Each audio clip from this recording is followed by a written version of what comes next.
Olá, pessoal. Estamos aqui mais uma vez para falar de algo muito, muito importante. É um assunto recorrente em toda a sociedade, está na mídia, está dentro das famílias, é a questão da dependência química. Olha, quantos jovens, quantas pessoas, até pais de famílias, infelizmente até crianças, estão sendo assediadas pelos vícios, principalmente de drogas, das vários tipos de drogas. Eu gostaria de apresentar a vocês o pastor João Batista Beraldo. Ele é o coordenador e responsável pela comunidade terapêutica Nova Aliança, o CERNA, lá em Rolim de Moura, Rondônia. E ele já chegou por aqui. Pastor João Batista, muito bem-vindo.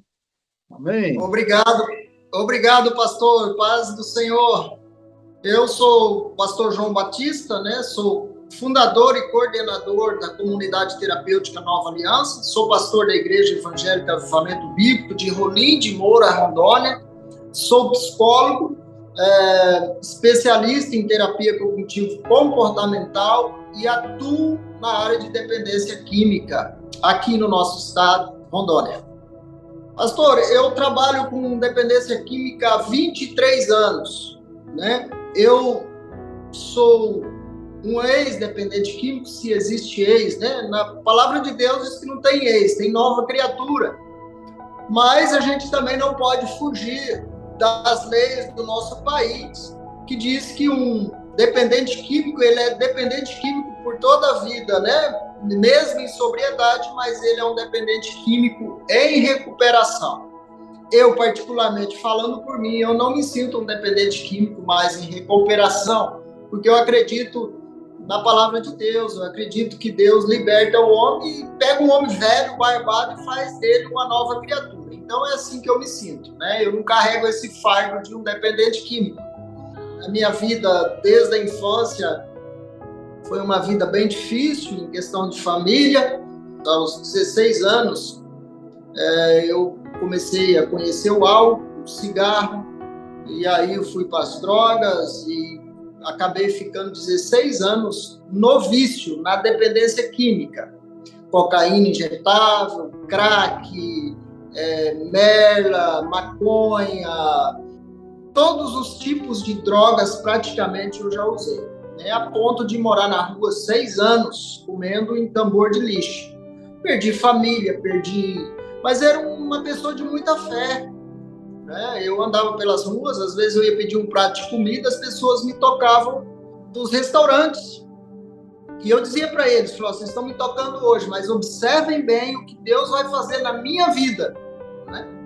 E realmente um dia aconteceu um encontro com Deus, um momento mais difícil da minha vida, e eu fui tocado por Deus, pelo Espírito de Deus, e a partir daquele momento eu descobri que eu não era mais a mesma pessoa. Devido já ter passado por vários centros de recuperação, naquela época era muito difícil, há 25 anos atrás, então o instrumento terapêutico das comunidades terapêuticas era trabalho, religião e disciplina. Era um quartel militar. Aí você pega uma pessoa em situação de rua, altamente dependente químico, e leva para uma comunidade, soca trabalho nele, Bíblia dia e noite, oração dia e noite, e disciplina, é muito baixa aí a adesão ao tratamento. E eu fui aprendendo com isso e um dia Deus me despertou nesse último centro de recuperação que eu passei. Eu tive um encontro maravilhoso com Deus, assim, Deus falando no meu coração que tinha um projeto para a minha vida. E foi dando o nome da comunidade, foi dando tudo e eu, recebendo a mensagem, até que um dia ele falou, você está pronto, pode ir e vai para Rolim de Moura, onde estamos até hoje. Aqui eu conheci minha esposa, aqui eu constituí família, aqui eu consegui ajudar os meus familiares que há mais de 16 anos eu não via. Então, assim, Deus reescreveu a minha história. E aqui estamos há 20 anos em Rolim de Moura, né, com a comunidade terapêutica, é uma entidade reconhecida no Brasil, né? Já tive com o ministro Osmar Terra, a ministra Damares, hoje nós temos convênio com o governo federal, né? Tem uma equipe multidisciplinar fantástica, né? A gente investe neles para estudarem, para adquirir conhecimento dentro da área deles, né? Que se torna aí conhecedores fantásticos, porque eles tiveram a vivência na dependência química, estudaram, têm o conhecimento científico e têm o conhecimento na prática. Eles têm a prática aqui na comunidade terapêutica. E, para o senhor ter uma ideia, a gente recebe gente de São Paulo, Rio de Janeiro, Bahia. Nós recebemos, agora mesmo, o pastor Onésimo ali de Presidente Prudente está mandando um acolhido para nós, né? E nós nos tornamos referência na região norte em relação no tratamento à dependência química. Muito bom, parabéns. Eu já estive aí alguns anos atrás, foi maravilhoso, né? Assim, a gente poder conhecer de perto a estrutura. Eu vou até mostrar algumas fotos aqui durante essa conversa, aqueles que estão acompanhando, né?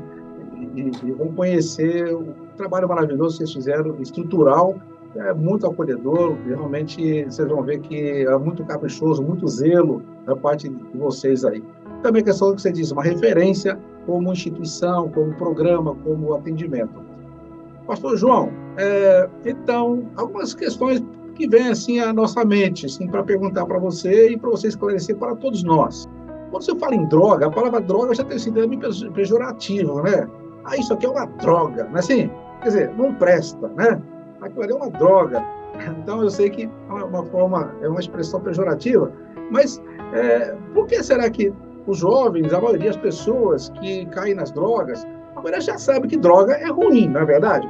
Ou muitos vão enganados, e depois que descobrem que não é bom, ou por alguma razão, alguma atração, que acontece que tanta gente vai para esse caminho tão ruim, na maioria dos casos até sem volta.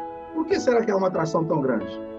Então, pastor, um primeiro tópico aí seria a falta de informação para os jovens, né? A prevenção feita até agora, ela foi um tiro no pé.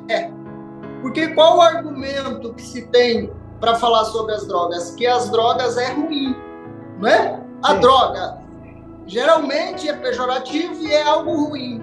E não é, a droga é boa.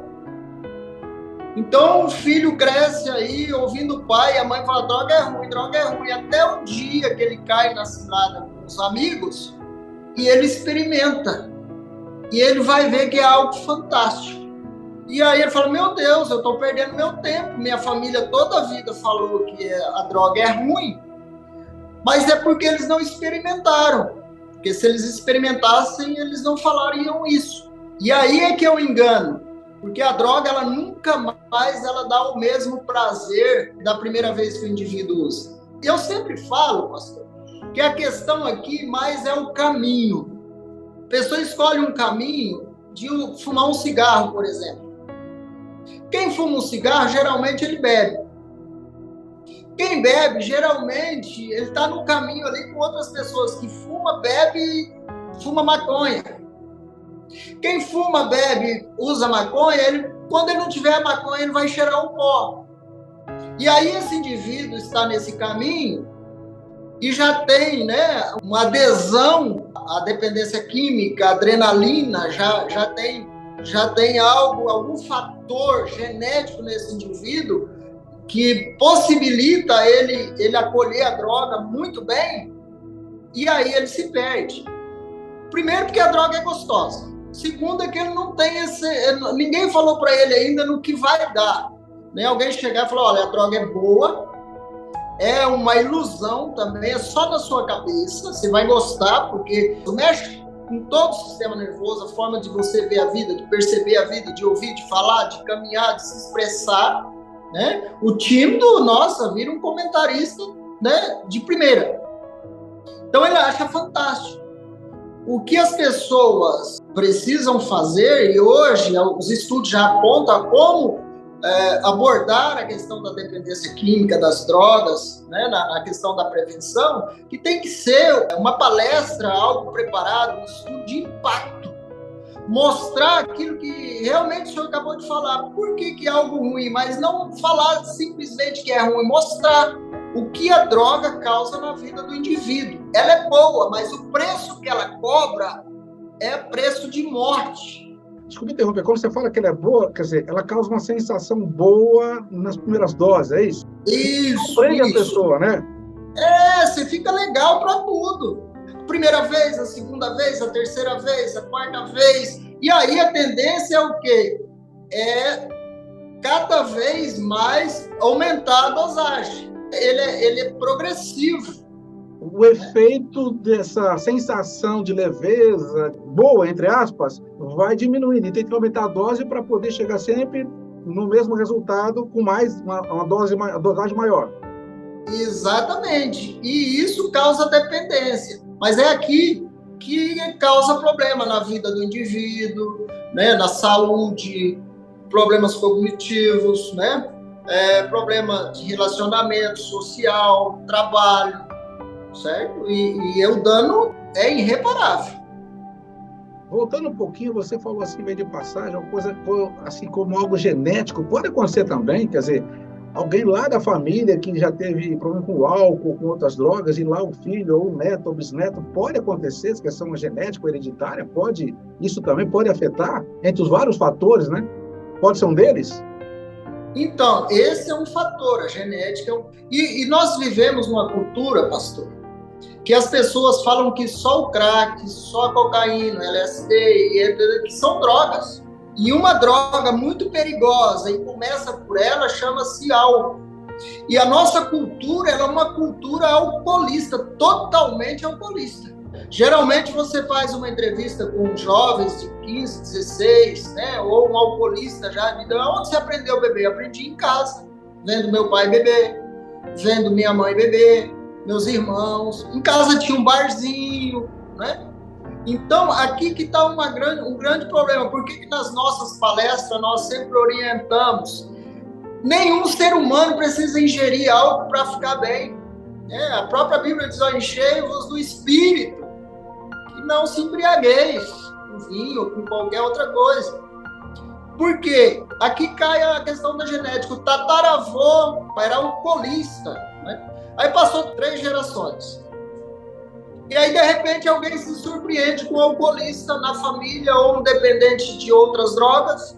Fala, onde foi que nós erramos? Não conheceram a história da família. A mãe bebe uma cervejinha socialmente, o pai bebe uma cervejinha socialmente, mas tem no indivíduo que tem a genética do tataravô. E esse indivíduo, ele tem um potencial de 90% ou mais para ser um alcoolista. E uma vez alcoolista, meu irmão, você está no caminho que eu falei para o senhor agorinha. E ali tem de tudo, certo? Então, o que nós orientamos? Gente, cuida. Você não precisa disso. Você ama a sua família, você não precisa levar algo para dentro da sua casa. Você não precisa dar mau exemplo, porque não tem nem um estudo ou uma régua que mede quem vai ser um dependente em potencial ou não. O cara pode usar uma cervejinha por semana, 2, mas pode acontecer dele se tornar um alcoolista em potencial ou outras drogas em potencial. Olha, pastor, são muitas perguntas que ficam no ar. Por exemplo, esses que já têm caminhado tanto no vício, já estão totalmente dependentes e buscam uma ajuda, no caso aí de uma comunidade terapêutica, outros tipos de recursos, quanto tempo demora para ele ficar limpo, para ele ficar assim, desintoxicado? E também até na memória dele. Como é que fica isso aí, o prazo? Tem vários fatores que interferem nesse processo, né? Depende muito do tempo de uso, da quantidade de uso, se esse indivíduo ele é um abusador das drogas ou se ele é um dependente químico em potencial, né? Então tem categorias de dependentes, de usuários. Nem toda pessoa precisa de ir para uma comunidade terapêutica. O primeiro passo é procurar um CAPS da cidade desse indivíduo, um psiquiatra, um psicólogo, e tentar, né, fazer o tratamento via CAPS, via processo terapêutico, psicológico, né? Tomar alguns remédiozinhos e tentar. Embora o resultado, na minha opinião, na experiência que eu tenho, vejo que é bem químico, né? Mas o processo tem que ser esse. Quando o indivíduo não dá conta, né, que o dependente químico, ele não é aquele que ele usa esporadicamente, recreativo, né? O pai vê o filho fumando maconha e já quer internar ele. Não é assim que funciona, né? pode até estragar o processo na vida desse indivíduo de recuperação. Então, primeiro tem que tentar ali a própria família, procurar os recursos ali do município, da cidade, como o CAPS, psicólogos. Se, todavia, o indivíduo continuar e começar a criar problema, né? E, geralmente, a droga, a consequência dela vem, não tem, a fatura chega, né? Que é o comportamento dissociativo, né? O indivíduo passa a ficar rebelde, não quer trabalhar, quer dormir o dia inteiro, quer fazer com que os pais sustentem ele no vício e na vida. E nessa percepção, a família tem que chamar ele para uma reunião. Né? O que você quer? Você já tentou aqui, já tentou ali, não deu certo. Agora a gente precisa encaminhar você para um tratamento, certo? E aí esse indivíduo, então, começa o processo terapêutico. Não é um processo fácil. Não é. Justamente porque a droga, ela é uma droga que causa dependência incríveis. O indivíduo passa a ter necessidade de fazer o uso constantemente. E aí tem todo um processo. E esse indivíduo vai ter que arregaçar a manga e encarar esse processo como um homem, de cabeça erguida, mas é muito doloroso. Né? E aí tem um outro fator. Dependendo do tempo, segundo alguns estudos, tem casos que demora até 6 a 7 anos no organismo, a droga. Não são todas as drogas, né? Nós estamos falando aí do LSD, o crack, né? E aí o camarada precisa manter firme. Um pouquinho mais, caminhando aqui, você experimentou muitas drogas, você conhece pessoas que têm experimentado drogas muito diferentes, inclusive algumas não são muito populares, mas são, como você disse, tem drogas muito fortes hoje. Fala mais um pouquinho só do crack, que parece que é bem popular, e tem arrasado a moçada aí, os jovens somente, enfim, tem sido uma pandemia, vamos dizer assim, terrível. Por que ele é tão nocivo? E por que ele já pensou assim como um zumbi, a pessoa fica tão estranha, tão alienada de tudo? Por que o crack é assim? É justamente porque é o crack, né? Por que a palavra crack? Ele vai para a corrente sanguínea assim, muito rápido, quase mais rápido que a droga injetável. E quando o indivíduo dá aquela fumada no cachimbo ou na lata, ou seja, qualquer outro instrumento de utilização da droga, ela dá um estralo na cabeça assim de um rápido. E o indivíduo se transforma. E ali ele começa a fantasiar um monte de coisa, né? Uns é na pornografia, na masturbação, outros, né? E geralmente gira em torno de alguma aptidão, né? Animalesca, às vezes, até que a pessoa tem, né? Adrenalina, roubo e tal. Enfim. Essa é uma das experiências. O indivíduo, às vezes, ele não consegue ter noção de realidade. Você está entendendo? O mundo dele passa a ser essa fantasia. Aí ele está voando, e ali a mente trabalha, a mente engana, ilude, enfim, vira uma bola de neve. E ela é um barato pesado. Né? E aí isso agrada os indivíduos. Então, olha, jovens, adolescentes, fujam do crack. Né? Fujam de tudo, mas o crack é um laço assim, terrível, né? Porque como se diz isso, né? O nome crack já quer dizer, né? Uma coisa instantânea, né? Ele é um cheque em branco que a pessoa dá, ou uma procuração em branco. Eu vou te usar, você faz comigo o que você quiser. Dessa forma, mais ou menos. O cara vende a mãe, vende o pai, perde tudo. O coração endurece, vira um coração de pedra, a pessoa não tem mais sentimento, não tem mais nada. Ele vive, o mundo dele vive em função do crack, né? Da dependência. Bom, isso é terrível. Falar um pouquinho sobre também essa questão, as drogas quase todas são alucinógenas, né? Alucinações, sensações estranhas, até alucinações mesmo. Você como pastor, né? Eu sei que talvez um médico, um psiquiatra vai falar mais sobre alucinações como algo que pode ser da mente, né? Aquelas viagens da imaginação. Mas será que também, em alguns casos, não abre a visão espiritual, na visão aberta para o reino espiritual, para ver realmente coisas no reino do espírito, porque aí já é um mundo que nós conhecemos, né, o reino espiritual, pela Bíblia, né? Então, você como pastor, como você diz, quanto às alucinações, quanto às visões, quanto às, enfim, esses efeitos de visão, que nós chamamos, às vezes, de visão aberta para o reino espiritual, é isso mesmo? as drogas alucinógenas, né? Então, as drogas sintéticas hoje, o próprio crack, né? Inclusive chás, né? Que dá alucinação. As pessoas tomam né? Tem o chá do Santo Daime, né? São chás alucinógenos. As pessoas começam a entrar no mundo espiritual e entra, né? Tem alguns estudos que apontam que abre uma janela na mente do indivíduo onde ele alcança o mundo espiritual, só que não é o mundo de Deus, sabe? Ele alcança esse segundo céu aí, onde está as potestades e tal, e ouvem voz e falam com os espíritos, isso é real. Eu já vi coisa assim que não dá nem para falar, porque às vezes as pessoas não acreditam. Mas é uma realidade, e isso surta as pessoas. Por que muitas vezes as pessoas colocam um saco nas costas, elas não usam mais droga, não bebem mais, mas também não vale, não serve mais para nada, a não ser que haja uma intervenção divina. Se passa na beira do asfalto, aí o cara tá com uma barba desse tamanho, um saco nas costas, pra onde você tá indo? Não sei. Você precisa de quê? De nada.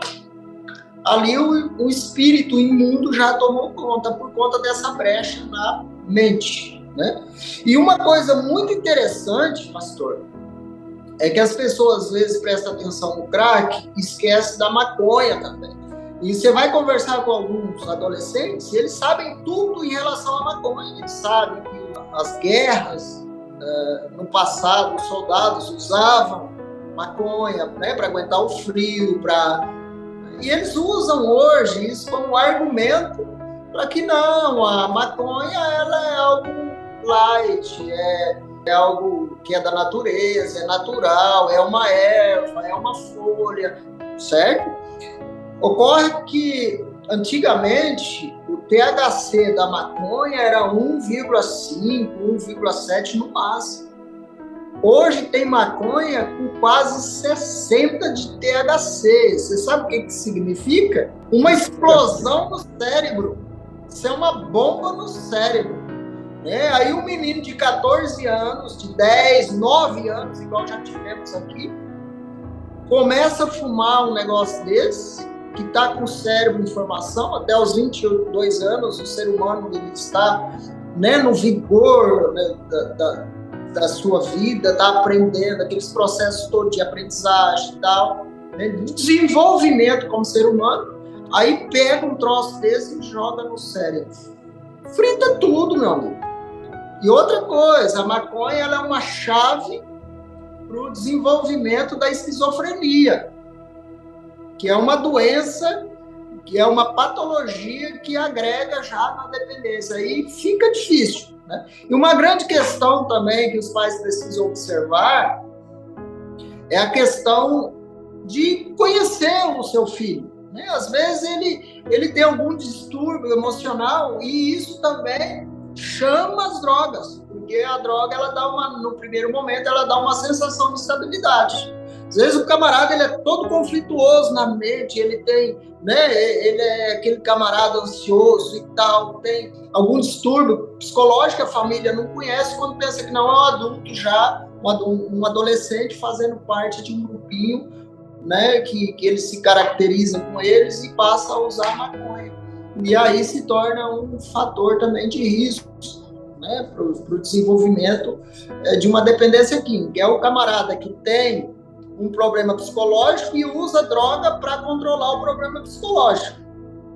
Do outro lado, o camarada que não tinha nada a ver com peixe entrou nas drogas, pode ser a maconha, e se tornou também esquizofrênico aí por conta do uso da maconha. Terrível mesmo, né? Assustador, né, pastor? Agora também, além dessas questões ligadas à degeneração da saúde, essas complicações todas, tem a questão do caráter, né?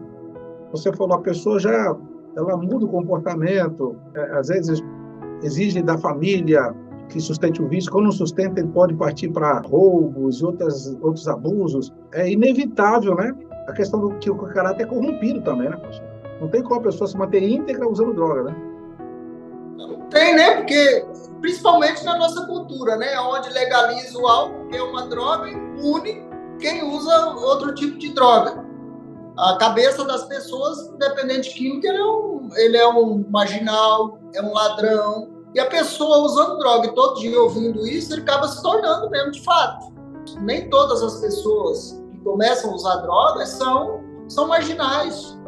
Né? São geralmente pais de família. Ele simplesmente deu uma vacilada, ele não vigiou, experimentou algo que ele não deu conta mais de controlar. Mas, geralmente, quando isso vai se tornando latente na vida do indivíduo, ele precisa, de fato, arrumar algum jeito.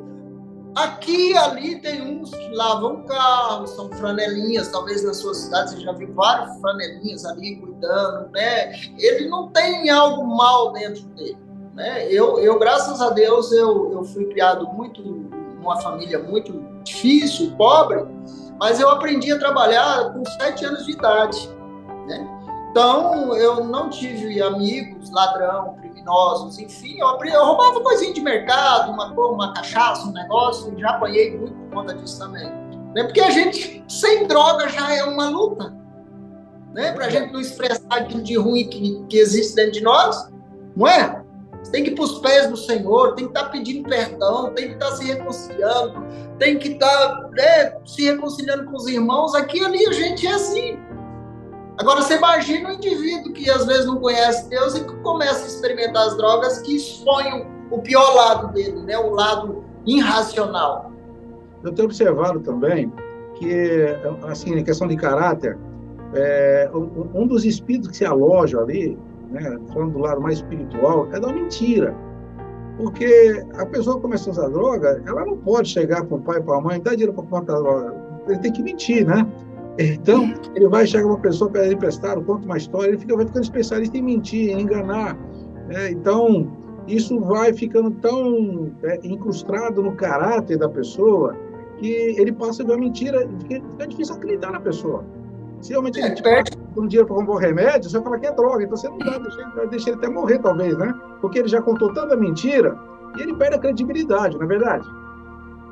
Pastor, realmente, é um fato. Né? É aquele ditado, o camarada pula na lagoa, né? E aí finge que está se afogando, os amigos pulam, pega ele dá aquela gargalhada, aí pula de novo, até que um dia ele pula e começa com a presepada, o povo fala, não, isso é brincalhão, não vai dar nada não, e acaba morrendo afogado. Assim o indivíduo, ele sepulta o pai, tem gente que pede dinheiro para enterrar o pai, para enterrar a mãe, para comprar um remédio para a filha que está morrendo, outros expõem a própria família ao ridículo para obter a droga, você está entendendo? Vende a filha, vende a esposa, então é complicado. Não, além do espírito de mentira, na manipulação, ele não se sente responsável por nada a não ser manter o seu próprio vício. Isso é terrível mesmo, né? E, no caso, afeta a família, né? Então, nesse caso da família, os efeitos colaterais são gravíssimos. Algumas famílias colocam para fora, expulsam, outros ficam tentando controlar e não conseguem. Você aconselha para as famílias, quando é um caso, nesses casos que tem um dependente, né? Ali um filho, um parente, até um esposo, uma esposa pode acontecer também, como é que faz? É complicado, né? Porque nem um pai, nem um filho, para se tornar um dependente químico. Porque na cabeça do pai, se torna um inútil, né? Na cabeça da mãe se torna um inútil, um camarada cheio de vida, cheio de vigor, poderia estar construindo, fazendo acontecer, e o camarada chega às 2 horas da manhã em casa, dorme até às 5, é um inútil. Só sabe o que é um dependente químico quem tem um em casa, ou quem já passou pelo processo de dependência química. É bem cruel, pastor. Nós trabalhamos aqui quebrando paradigmas. Eu mandei umas fotos para o senhor aí daquilo que nós fazemos aqui, com aquilo que eles sabem fazer. A gente investe, acredita, ama, e eles produzem muito bem. Eles sabem fazer as coisas, são trabalhadores. O problema é a dependência química. Aí o pai e a mãe olham para um indivíduo desse cheio de potencial e vê ele na desgraça que a droga o tornou.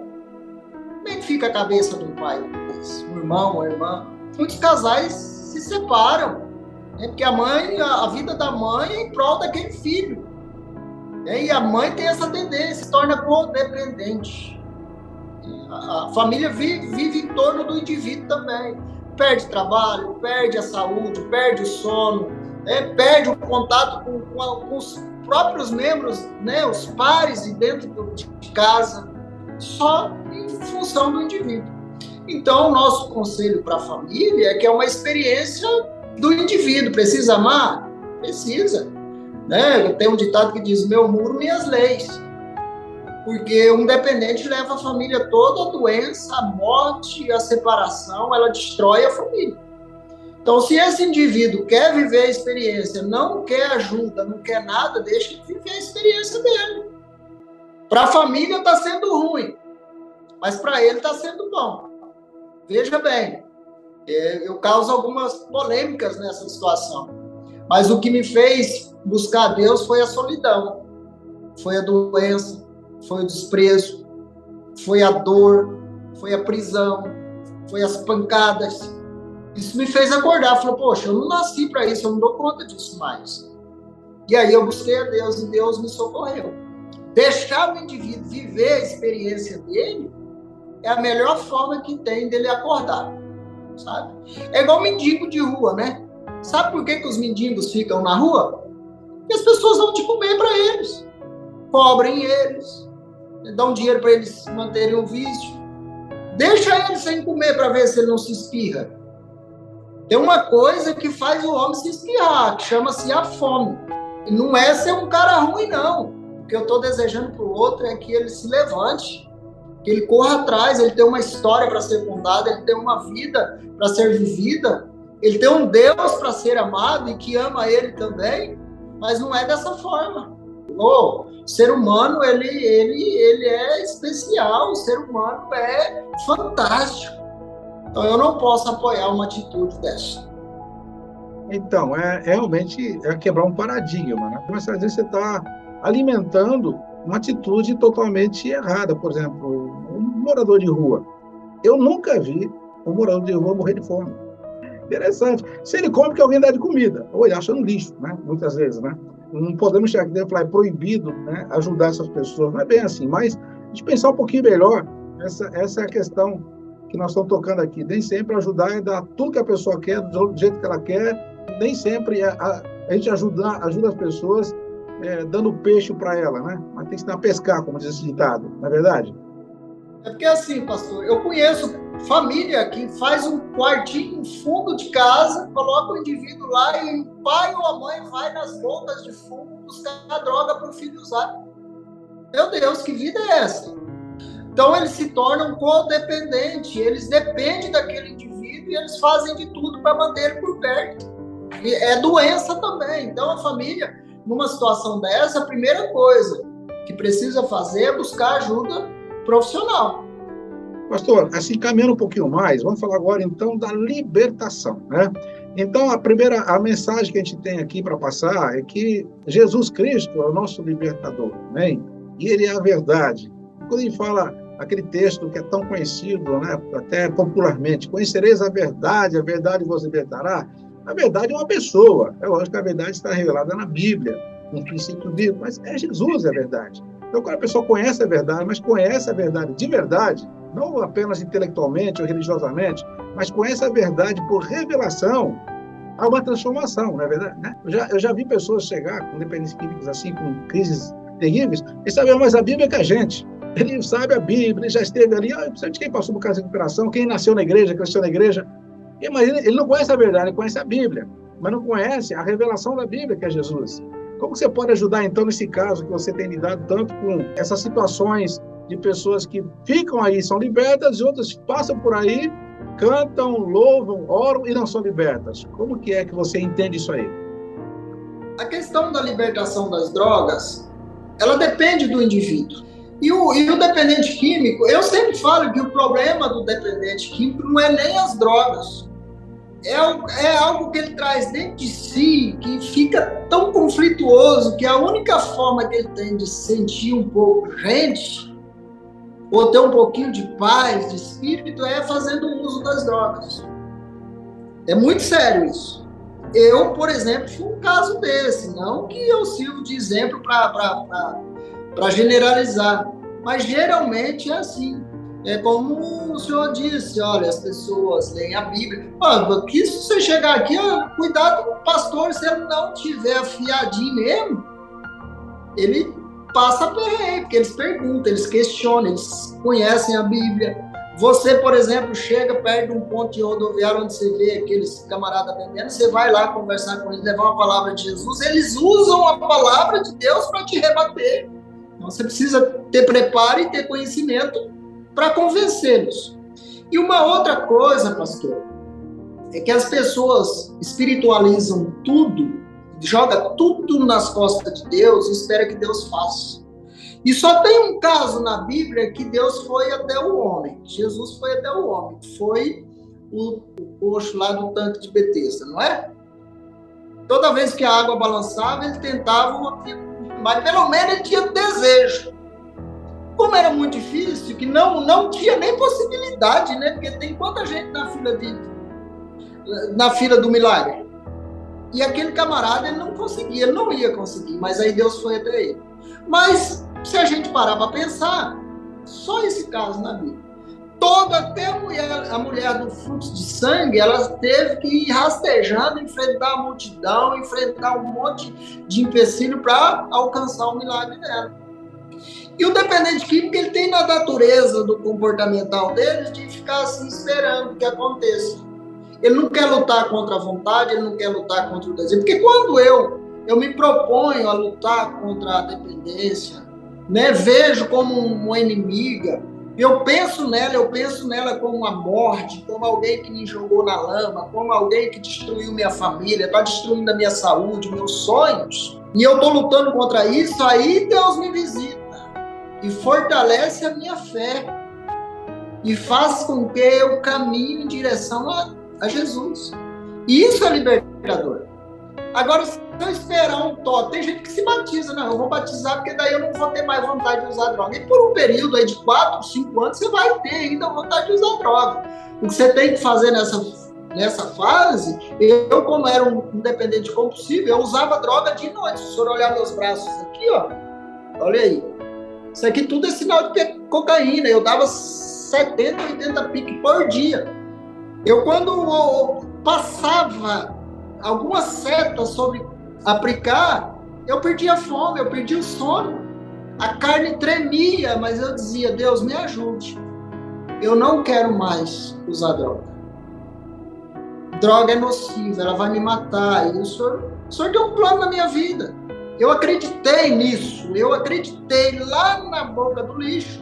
Deus iria me levantar para ser o homem que eu sou hoje. Então isso conta muito. O problema é que as pessoas querem cruzar os braços, ler a Bíblia, mas não colocam em prática, porque a Bíblia ela só tem a liga se eu colocar em prática. Eu posso ler um versículo, o Senhor é o meu pastor e nada me faltará. E eu acreditar nisso. E eu posso também ir para o Salmo 1, porque as pessoas gostam muito do Salmo 23, né? O Senhor é meu pastor e nada me faltará. Mas o Salmo 1 diz que bem-aventurado é o homem que não anda segundo o conselho dos ímpios. Olha aí. Meu conselho, então, tem que vir de Deus. Se eu estou numa comunidade e começo a escutar, não, a droga é pau, cara, e tal, e chegar para perto, eu vou me contaminar. A Bíblia diz também para mim não sentar na roda dos escarnecedores, eles vão minar a minha fé. Para mim não se deter no caminho dos pecadores, porque aí eu vou caminhar de passos largos juntamente com eles. Não tem como não contaminar. Ou você é água, ou você é óleo. Entendeu? E isso, nessa expectativa de acreditar que eu posso ser um novo homem, quando Deus me pegou, me falou para mim do ministério, o senhor não tem noção, eu não tinha nem saúde, eu não tinha nada.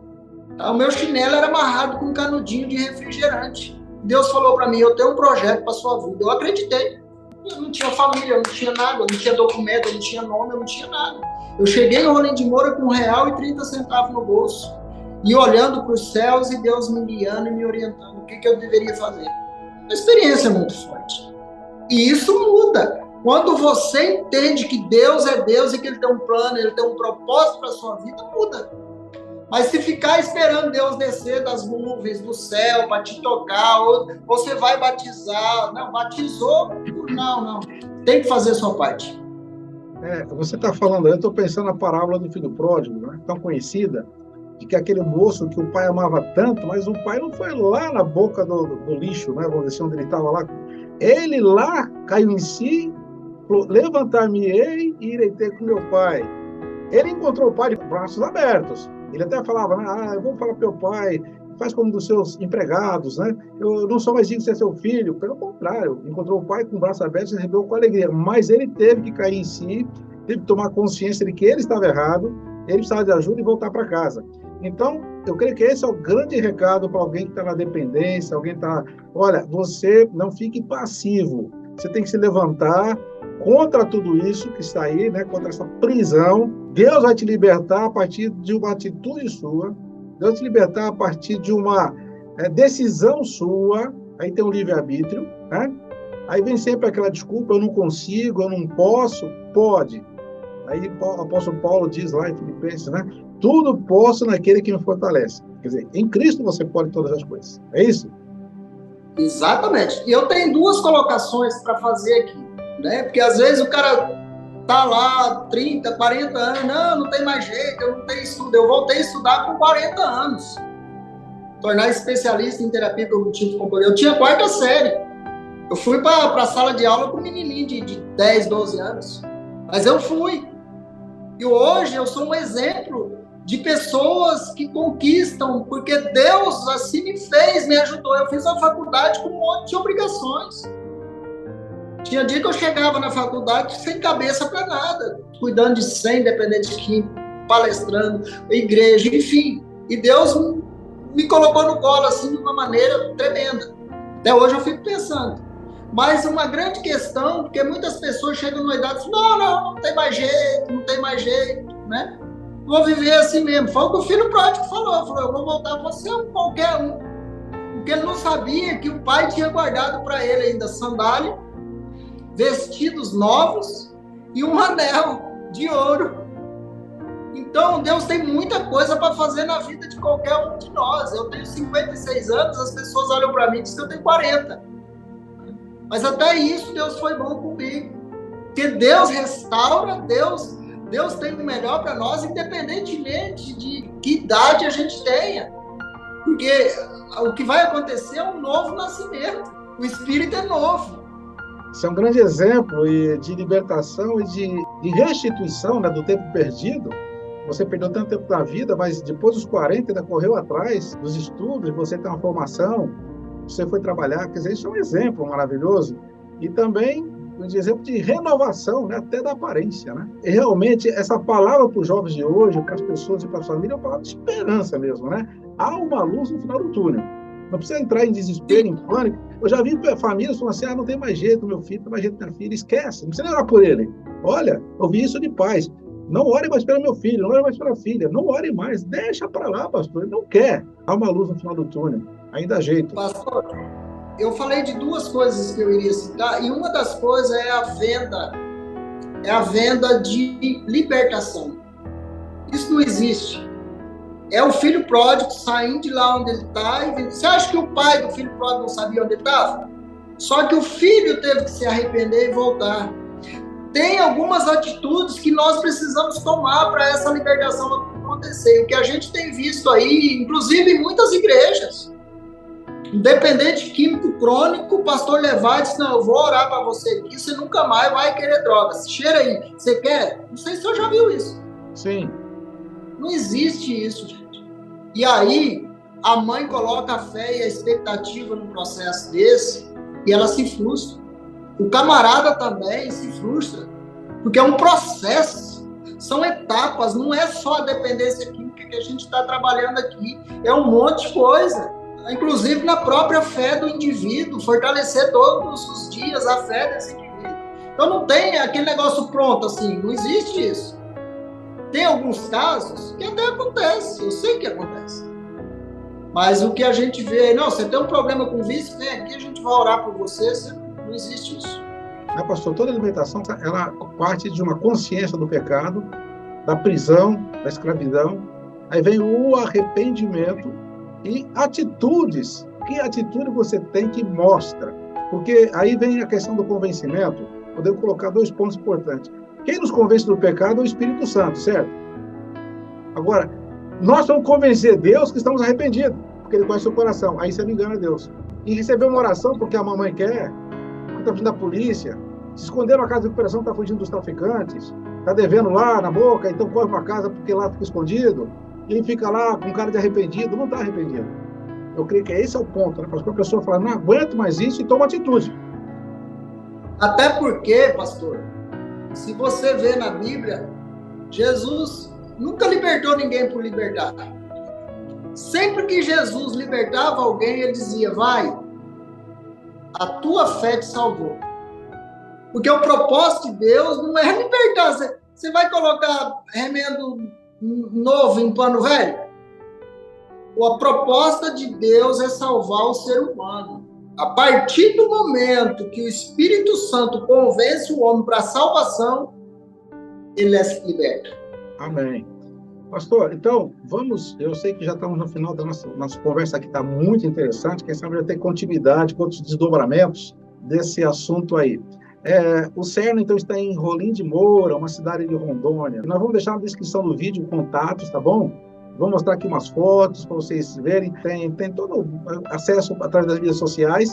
E eu tenho certeza que se alguém tiver essa oportunidade, nós recomendamos essa comunidade terapêutica que é a referência, é da nossa igreja, avivamento bíblico, e nós conhecemos o resultado também, né?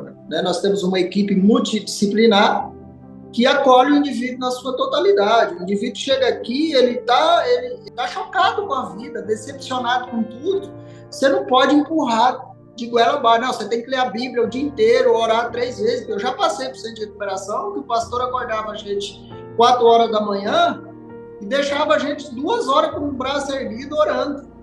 A intenção era boa, mas o método estava errado, né? Está errado, né? Então, Jesus ele fala do bom samaritano lá, né? Pegou o camarada e levou para a hospedaria, não se importou. Depois eu falo de Deus para ele. Ele vai ver Deus na minha vida. Falar, eu falo depois. Né? Cuidar desse indivíduo. Ele está com dor de dente, ele está com dor de cabeça, ele está tossindo, ele precisa tomar um soro, ele está fraco. Você tem que ver isso, né? Então, por isso que nós chamamos de acolhimento. Você vai acolher o indivíduo, vai fazer um vínculo de aliança com ele. Nós somos uma comunidade que tem o menor índice de desistência, né? Você pegar aí, tem uma lista de gente esperando para vir para a nossa comunidade. Hoje nós temos a faixa de 80 acolhidos. E tem uma novidade também para informar, vocês também têm uma casa para mulheres, né? Tem uma casa muito boa. Aqui os alojamentos são todos climatizados, auditórios climatizados, internet, televisão paga para selecionar o que é bom. Enfim, eles têm tudo, piscina, sauna, academia, campo de futebol, quadra de areia, psiquiatra, dentista, psicólogos, professores, assistente social, advogado, que é especialista em dependência química. O que a igreja pode fazer, porque nem sempre a igreja tem à disposição ali o acesso a uma comunidade terapêutica, mas tem a pessoa ali precisando. E um primeiro atendimento, como se fosse um primeiro socorro, o que a igreja pode fazer, pastor? Quando chega alguém assim, um maltrapilho, normalmente contando uma história que morreu o tio, a mãe, e precisa de outra cidade, é uma história meio repetitiva, a igreja pode reagir? Boa pergunta, pastor. Primeira coisa que a igreja deve fazer, meter a mão no bolso e ajudar no tratamento dessa pessoa. Eu tenho igrejas grandes aqui, que às vezes vai um indivíduo lá pedindo ajuda e a igreja lá do outro município, de outra cidade, de outro estado, manda vir para a gente arcar para tratar do indivíduo. E o tratamento é caro. Então a igreja deve mobilizar-se para o tratamento desse indivíduo, para não ficar essas comunidades aí sendo alimentadas com cesta básica.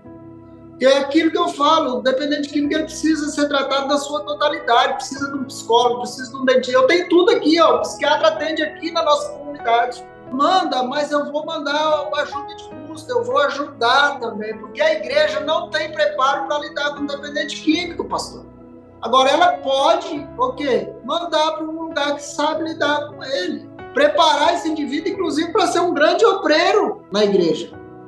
Que nós temos hoje, até na liderança da igreja, quantos tem a história como a sua, né, que foram dependentes químicos, estiveram na rua, estiveram nessa condição, nessa sarjeta, passaram por prisões, passaram por tudo isso, e hoje são homens e mulheres de Deus. O evangelho é o poder de Deus, nós temos que pregar o evangelho com essa autoridade e também atender esse lado que você falou, né, o indivíduo na sua totalidade. E bom, pastor, olha, nós estamos encerrando aqui, mas foi muito, muito bom, proveitoso, esclarecedor. Amém. Eu que agradeço, pastor, pela oportunidade. Né? E aqui nós temos milagres. Aqui nós vemos o que Deus pode fazer na vida de uma pessoa, de fato. Então, parabéns. Parabéns por estar abordando esse tema. Amém. Deus abençoe a todos vocês, em nome de Jesus. Amém e amém. Obrigado, pastor.